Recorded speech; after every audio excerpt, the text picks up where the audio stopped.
നമസ്കാരം ഫ്രണ്ട്സ്. എൻ്റെ പേര് വൈശാഖ് എന്നാണ്.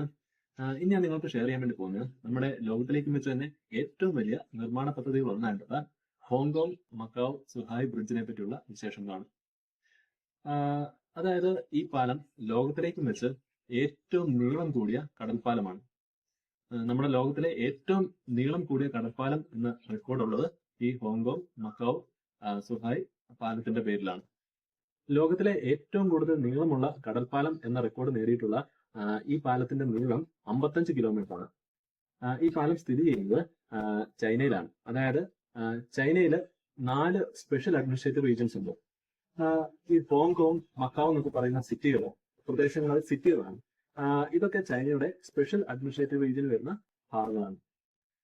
അതായത് വൺ കൺട്രി ടു ഗവൺമെന്റ് പോളിസിയാണ് ഈ ഹോങ്കോങ്ങിലും മക്കാവിലും ഒക്കെ ഉള്ളത്. അതായത് ചൈനയുടെ തന്നെ പ്രദേശങ്ങളാണെങ്കിലും ഈ ഹോങ്കോങ് മക്കാവ് പോലുള്ള സിറ്റികളിൽ അവരുടേതായിട്ടുള്ള ഗവൺമെന്റുകളാണ് ഉള്ളത്. അതായത് അവർക്കൊരു ഓട്ടോണമി ഉണ്ട്. അതായത് സ്വന്തമായി ഭരിക്കാനുള്ള അവകാശമുള്ള പ്രദേശങ്ങളാണിവ, ഈ ഹോങ്കോങ്ങും മക്കാവും ഒക്കെ. അപ്പം ഈ ഹോങ്കോങ്ങിനെയും മക്കാവിനെയും ചൈനയുടെ ഒരു പ്രധാനപ്പെട്ട സിറ്റി ആയിട്ടുള്ള സുഹായി ആയിട്ട് യോജിപ്പിക്കാൻ വേണ്ടിയിട്ട് പണിതിരിക്കുന്ന കടൽപ്പാലമാണ് ഈ ഹോങ്കോങ് മക്കാവ് സുഹായ് ബ്രിഡ്ജ് എന്നറിയപ്പെടുന്ന ലോകത്തിലെ ഏറ്റവും കൂടുതൽ നീളമുള്ള ഈ കടൽപ്പാലം. ഈ പാലം എന്ന് പറയുന്നത് ഒരു ബ്രിഡ്ജ് ടണൽ സിസ്റ്റമാണ്. അതായത് കുറെ ദൂരം പാലവും പിന്നെ അതിനുശേഷം ഒരു ടണലുമാണ് ഇവർ പണിഞ്ഞിരിക്കുന്നത് കടലിന്റെ അടിയിൽ കൂടെ. അങ്ങനെയാണ് ഈ പാലം പൂർത്തിയാക്കിയിട്ടുള്ളത്. ഈ ടണലിന്റെ നീളം എന്ന് പറയുന്നത് 7 കിലോമീറ്റർ ആണ്.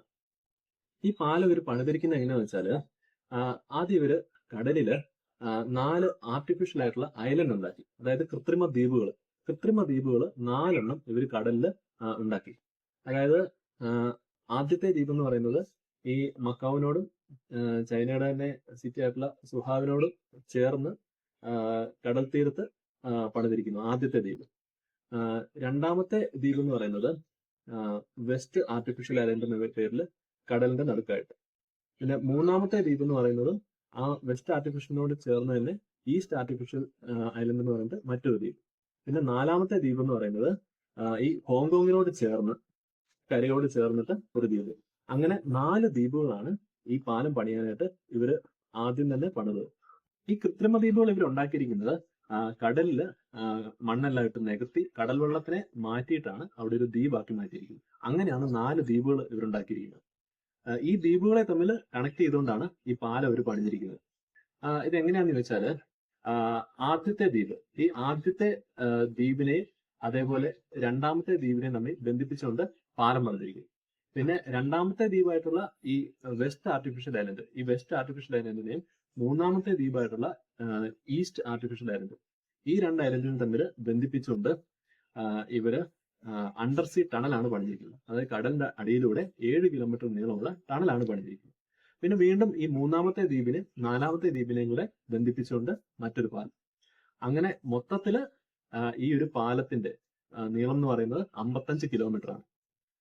അതായത് പാലവും അതോടൊപ്പം തന്നെ ടണലും ഇത് രണ്ടും കൂടെ കൂട്ടിയിട്ടുള്ള നീളം എന്ന് പറയുന്നത് ആണ് ഈ 55 കിലോമീറ്റർ. നമുക്കറിയാം ലോകത്തിലെ തന്നെ 4ാമത്തെ ഏറ്റവും കൂടുതൽ ജനസാന്ദ്രതയുള്ള സിറ്റിയാണ് ഹോങ്കോങ് എന്ന് പറയുന്നത്.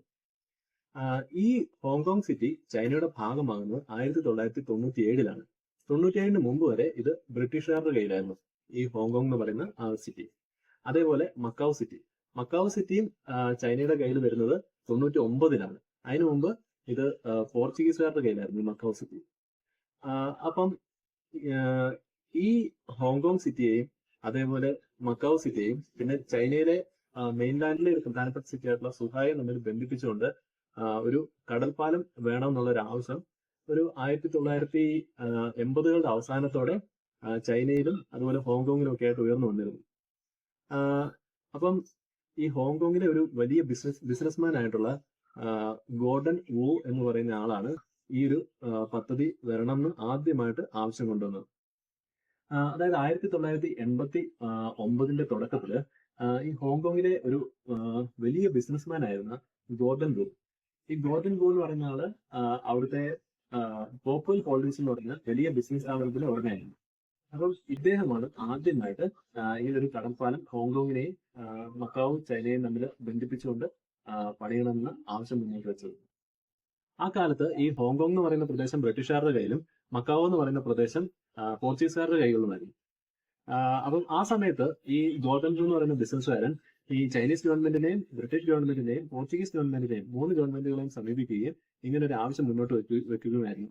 ഇങ്ങനെ ഒരു കടൽപ്പാലം വന്നു കഴിഞ്ഞാൽ ഹോങ്കോങ്ങിനെയും മക്കാവിനെയും അതുപോലെ മെയിൻലാൻഡ് ചൈനയും തമ്മിൽ വളരെ എളുപ്പം ബന്ധിപ്പിക്കാൻ സാധിക്കുമെന്നും കൂടുതൽ ബിസിനസ് അവസരങ്ങൾ ഉണ്ടാക്കിയെടുക്കാൻ പറ്റുമെന്നും ഈ ഗോർഡൻ ബ്ലൂ അവരെ പറഞ്ഞ് ധരിപ്പിക്കുകയായിരുന്നു.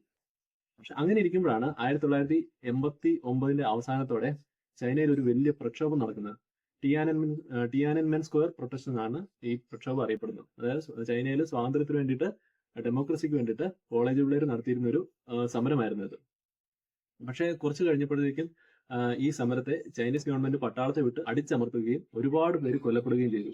അതാണ് ഈ ടിയാനൻമെൻ സ്ക്വയർ മസാക്കർ എന്നറിയപ്പെടുന്ന ആ ഒരു വലിയ ദുരന്തം.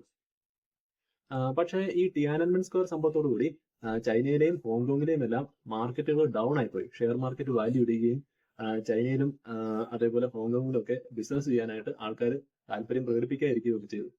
ചൈനയുടെ മാർക്കറ്റ് വാല്യൂ വളരെയധികം താഴേക്ക് പോകുന്ന കാഴ്ചയാണ് കണ്ടത്. അത്രമാത്രം വലിയൊരു പ്രൊട്ടസ്റ്റ് ആയിരുന്നു ചൈനയിൽ നടന്നത്. ആ പ്രൊട്ടസ്റ്റിനെ അവർ നേരിട്ട രീതി എന്ന് പറഞ്ഞാൽ പട്ടാളത്തെ ഇറക്കി അതിക്രൂരമായിട്ട് വിദ്യാർത്ഥികളെ കൊന്നൊടുക്കുന്ന ഒരു രീതിയായിരുന്നു അവരുടെ.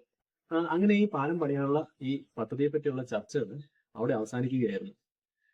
കാരണം ബ്രിട്ടീഷ് ഗവൺമെന്റും അതേപോലെ പോർച്ചുഗീസ് ഗവൺമെന്റും ഒന്നും സഹകരിക്കാതെ വരികയും പിന്നെ ബിസിനസ്സുകളെല്ലാം ഡള്ളാവുകയും ചെയ്തതോടുകൂടി ഈ പദ്ധതി അവിടെ അവസാനിക്കുകയായിരുന്നു.